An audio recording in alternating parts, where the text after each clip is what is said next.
Hey everybody, what's up? Long time no see. I think we're on vlog number 20. I do apologize for not catching everyone up. I've been super busy, but we're gonna try and get things rolling with June and July. I did a lot of traveling, which was really cool, around Gifu.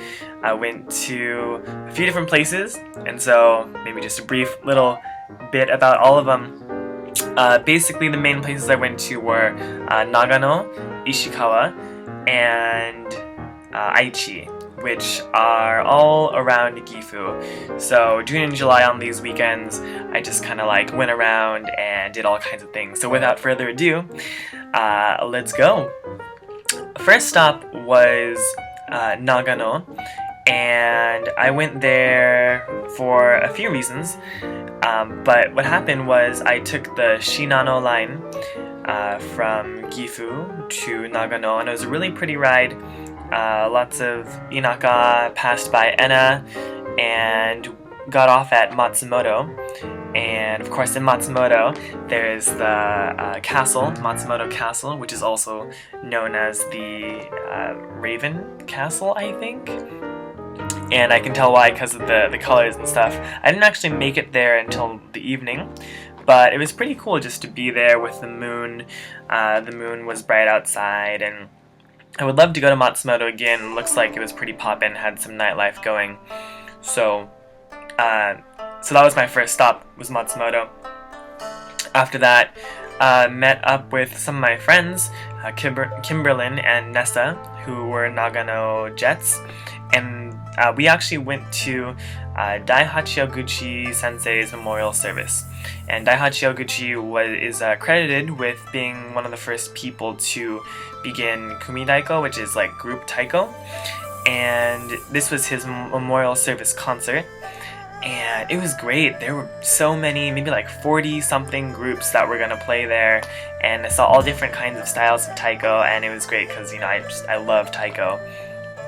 And we actually left after about 4 hours of taiko, but it probably would have gone maybe another 2 or 3 hours. But it was a great show, and it was nice to learn a little bit more about Daihachi Oguchi's life.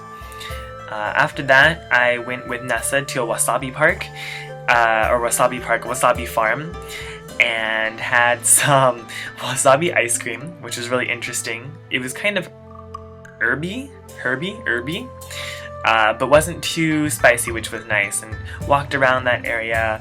It was quite pretty, and I never knew really how wasabi was grown, so it was cool to be there with Nessa, and she showed me around. After that, went back with Nessa to Nagano City area and met some really cool Nagano Jets. Shout out to the Nagano Jets that I met. Thank you for welcoming me in as an outsider and playing Mario Kart 8 on the Wii U, which was awesome.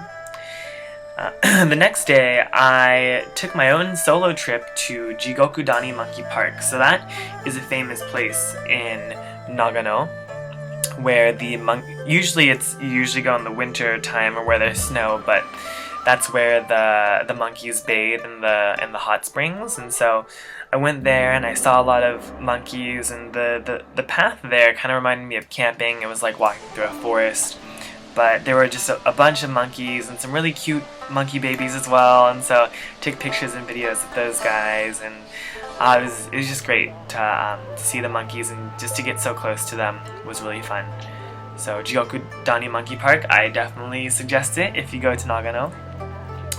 After that, I met up with Kimberlyn again, and we went to Zenkoji, which is a very big temple in Nagano, one of the more famous ones, and yeah, just kind of hung out with her for a bit before heading back, and that was really cool just to see Nessa and Kimberlyn, and also just to kind of experience Nagano for the first time. So after that, in July was a performance from Hashima Daiko, the taiko group that I'm in, and it was called Natsu Matsuri, which means summer festival. And this was a really fun performance for a few reasons.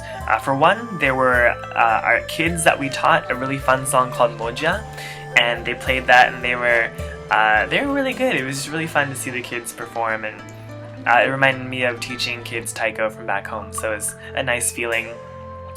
Also something really cool, I played chichibu, which is the yatai style where you like lean back on the taiko and play like this. I performed that for the first time in Japan, and it was really fun as well. I wish I had like some video to show of that, but I don't, and it was but that was great to perform that, and just the overall feeling of the performance was really fun. Also, thank you to my friends that came along as well, Yuko, Elliot, Stephanie, and some of the other Gifu friends, or Ogaki friends, Justin.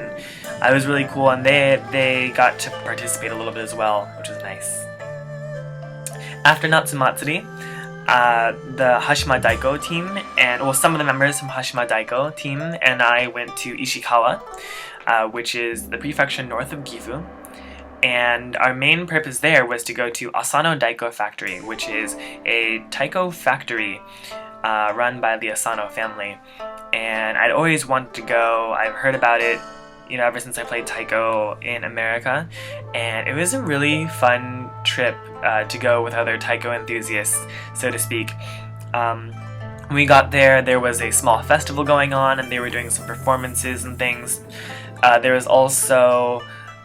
we also went to a taiko museum, which was really fun because basically they had all these taiko out and you can just play them, like the odaiko and the shime and the chu, all these different kinds of taiko, and you can just play them and they don't care. It's great. It's really fun. And lastly about Ichikawa and the Asano Daiko factory is that I went to the store and I bought hella bachi. Bachi are the drumsticks. But a taiko player like me needs all these different kinds of bachi, so I think I spent a good $200 or $300 on bachi, but it'll pay off because I'm planning to do taiko for a while. So there's that, and and so the third prefecture I want to talk about is Aichi. And I went to Aichi one day because I was invited by Elliot to see Tenno Matsuri. And Tenno Matsuri was pretty cool. At nighttime, we were invited to Elliot's friend's house and had a good view of the Matsuri, of the festival. And even one of the friends made sushi, which was really fun too and really delicious. But the festival itself, basically there are these floats that have a bunch of different lights on them, and they float in the Tenno Lake area. And you can watch them, and there's fireworks and things, and it's just really pretty, and eat and drink and be merry basically for the Tenno Matsuri. The next morning though is when the ritual things begin, I guess. And what happens is that there are these men in fundoshi, which is the sort of loincloth looking thing, and they have these flags, I think it is, and they jump out of the float into the water, and they swim to the shore, and they run to the shrine. So that was the thing, and it was really interesting to watch and pretty cool. Unfortunately, we didn't really get to see them run to the shrine because my friend Will and I had to bounce after to go to Aichi. To go to Nagoya and see sumo. This is my second time seeing sumo, and I purposely made it the last day of the sumo tournament, day 15, and it was the best. Like, it was so exciting. The matches were amazing. I went with a great bunch of people from Gifu, and we cheered on our people, and it was a really great time. So sorry, this video is getting a little bit long, so I'm going to cut it short here, but basically, did a lot of traveling around June and July time. I also spent a lot of time on a video that I don't know if I'll share that publicly, but I'll talk a little bit more next time about Ogaki and Gifu, so y'all can know a little bit more about my own prefecture that I'm in. And until then, enjoy the vlogs that I have already posted, and keep in touch, and as always, thanks for watching.